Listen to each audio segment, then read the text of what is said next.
আজ বানিয়েছিলাম বিরিয়ানি। না না, চিকেন বিরিয়ানি নয়, বানিয়েছিলাম ছানার বিরিয়ানি। একদম নিরামিষ ঝরঝরে ছানা আর সয়াবিন দিয়ে বিরিয়ানি। আমার মামা বাড়ির ওখানের মিষ্টি দোকান থেকে নিয়ে আসা হয়েছিল ছানা ভাজা, তাই সেই ছানা ভাজা আর সয়াবিন দিয়ে বানিয়েছিলাম no onion no garlic pure নিরামিষ বিরিয়ানি। প্রথমেই হাঁড়ির জল গরম হলে দিয়েছিলাম চাল, আর উপর দিয়েছিলাম তেজপাতা, গোটা গরম মশলা আর সামান্য নুন।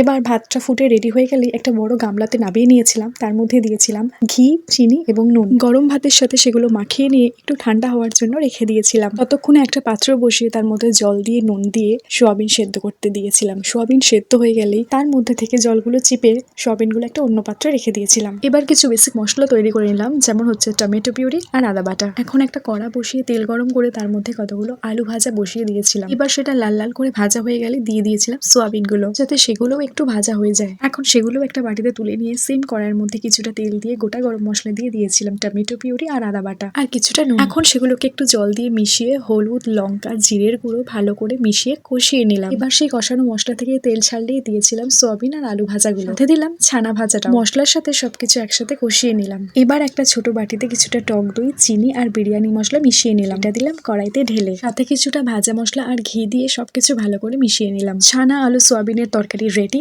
এটা দিয়ে বানাবো বিরিয়ানি। এখন একটা বাটিতে হালকা উষ্ণ দুধের মধ্যে দিয়েছিলাম 4 চামচ গোলাপ জল আর 2 চামচ কেওড়া জল আর কয়েক ফোঁটা আতর মিশিয়ে নিয়ে দিয়েছিলাম কালারের জন্য একটু অরেঞ্জ ফুড কালার। এখন করবো লেয়ারিং, সেই জন্য হাঁড়িতে কিছুটা ঘি দিয়ে তলায় ভালো করে মাখিয়ে নিলাম। তারপরে দিলাম তেজপাতা, তার মধ্যে দিলাম ভাত। হাঁড়ির মধ্যে ভাতগুলোকে স্প্রেড করে তার মধ্যে ছড়িয়ে দিয়েছি আগের থেকে কড়াইতে তৈরি করে রাখা আলু সোয়াবিন ছানার একটা মাখা মাখা গ্রেভি, যেটা এই বিরিয়ানিটাকে একটু ঝরঝরে করে দেবে। এরপর ওপর থেকে আবারও দিলাম রাইস, কিন্তু তার উপরে দিয়েছিলাম আগের থেকে তৈরি করে রাখা দুধের মিশ্রণটা। তারপর ছড়িয়ে দিলাম বিরিয়ানি মশলা এবং তার উপরেই দিলাম ছানার গ্রেভি। লাস্ট টাইম রাইসটাকে সেটা দিয়ে ঢেকে দিলাম, তার উপরে আবার দিয়েছিলাম দুধের মিশ্রণ, কিছুটা বিরিয়ানি মশলা আর কিছুটা ঘি। এবার হাঁড়ির ঢাকনা চাপা দিয়ে কিছুক্ষণ দমে বসিয়ে দিলেই রেডি আজকের সানডে স্পেশাল মেনু ছানা সোয়াবিনের একদম পিওর নিরামিষ বিরিয়ানি। আজকে আমি আলুগুলোকে কিন্তু একদমই বড় বড় আকারের দিইনি, দিয়েছিলাম ছানা আর সোয়াবিনের যে সাইজ সেই মাপেরই, যাতে সবকিছু দেখতে একই লাগে। এই পিওর নিরামিষ বিরিয়ানিটা দেখতে যেমন সুন্দর হয়েছিল, খেতেও কিন্তু দারুণ হয়েছিল।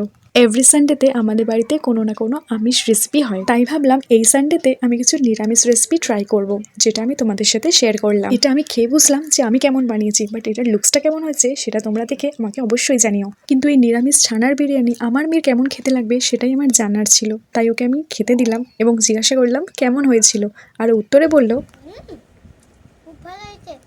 আমার মেয়ের এই নিরামিষ আইটেমটাও যে এত ভালো লাগতে পারে তার জন্য আমি প্রচণ্ড স্যাটিসফাইড। অ্যান্ড কাল থেকে ওর স্কুলে অ্যানুয়াল এক্সামিনেশন স্টার্ট হচ্ছে, so please wish her luck. Thank you and good night.